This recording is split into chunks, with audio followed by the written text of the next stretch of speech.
சிவாய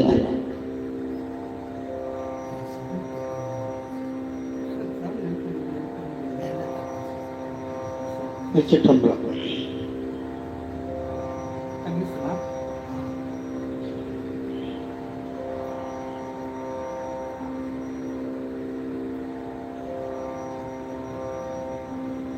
இந்த திருவருட்பயன் என்று சொல்லக்கூடிய நூலிலே உமாபதி சிவாச்சாரியார் அருளிச் செய்த 10 அதிகாரங்களிலே முதல் அதிகாரத்திலே இருக்கக்கூடிய பதிமுதுநிலை என்று சொல்லக்கூடிய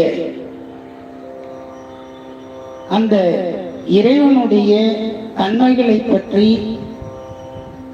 தேவாரத்திலே எந்தெந்த பாடல்களிலே நாம் அறியலாம் என்பதை குற்றவன்குடி உமாபதி சிவாச்சாரியார் அவர்கள் நமக்கு தொகுத்து அளித்த அந்த திருமுறை பாடல்களை இன்றைய தினம் சோமவார வழிபாட்டிலே நாம் தொடர்ந்து சிந்தித்து இல்லாமல்ல தில்லை கூத்தப் பெருமானுடைய அருளையும் குரு அருளையும் நாம் பெற்று உய்வோம் என்று கூறிக்கொண்டு அடுத்தபடியாக திருஞான சம்பந்த பெருமான் திரு ஆலவாய் என்ற தலத்திலே பாசுரத்திலே இறைவனை நமக்கு எப்படி சுட்டி காட்டுகிறார் என்ற பாடலை நாம் விண்ணப்பம் செய்வோம். பண் கௌசீகம், ராகம் பைரவி.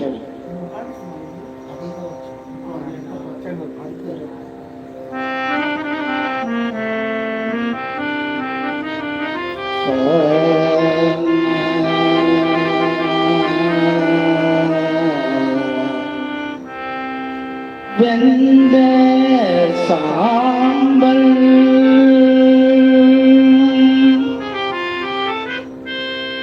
வெந்த சாம்பல் விரையன பூசிய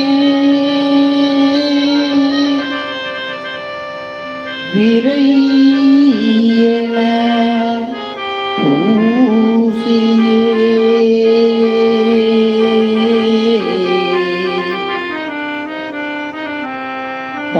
தந்தையாரோடு தாயிலர் தன்மையே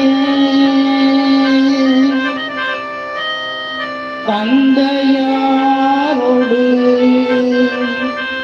தாயிலர் தம்மையே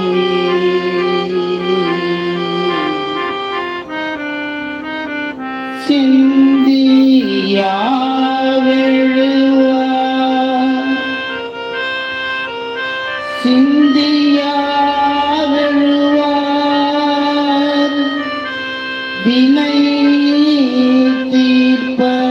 தீர்ப்பரார் வினை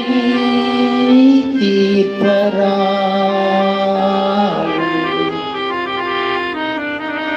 எந்த யாரவர் எந்த யாரவர் எவ்வகை யார்கொலோ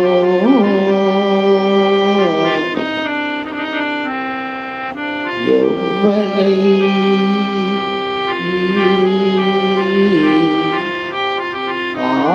ஆர்கொலோ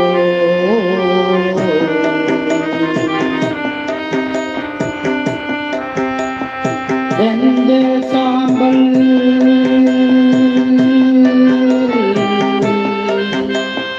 வெந்த சாம்பல் இறையன பூசியே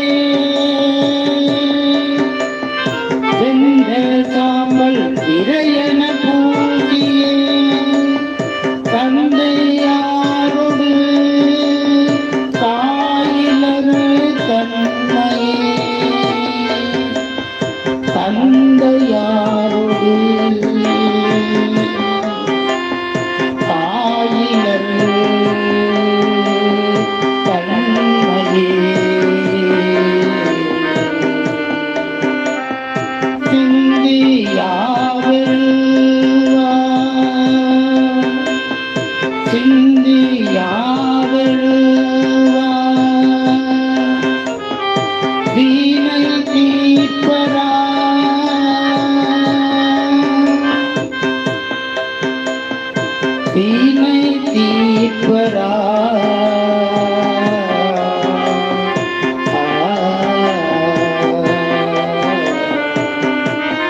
எந்த யாரவன் எவ்வகை ஆர்கொலோ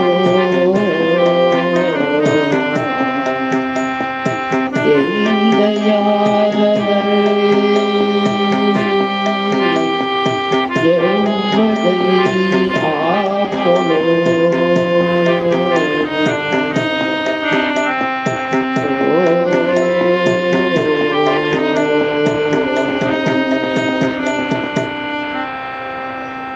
இந்த பாடல்ல இறைவனுடைய திருமேனி தோற்றத்தை சொல்லி அந்த இறைவனுக்கு யார் யாரெல்லாம் இருக்கிறார்கள் என்பதை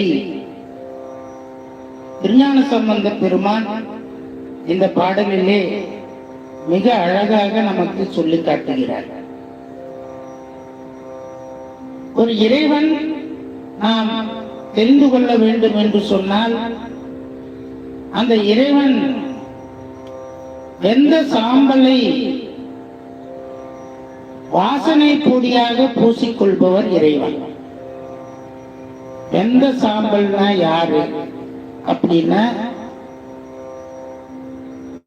இந்த இடுகாட்டிலே இந்த உடலை எரித்த சாம்பலை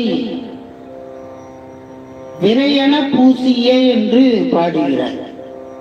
அது வாசனை மிக்க ஒரு திருநீராக அவன் அணிந்து கொள்கிறான் என்று சொல்லுகிறார்.